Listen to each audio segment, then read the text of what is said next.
Yan mga kabagis, pugay po sa ating lahat. Isang mabilisang tutorial po. Position, ito po yung Exinawali basic ano po. Yan, 4 na moves po yan. Ulit po, bilangan natin 1, 2, 3, 4. Side po tayo.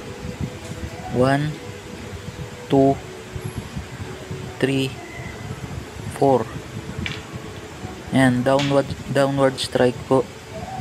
Kaliwat kanan tapos upward strike, kaliwat kanan din.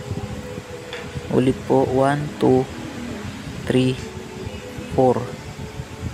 Yan, sundan nyo lang po, madali lang po yung Exinawali basic ano po. Yan, bilisan po natin ng konti. Ganyan po yung tamang pag-execute nya.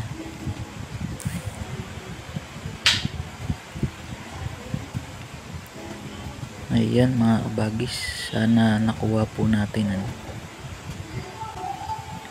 Salamat po, pugay.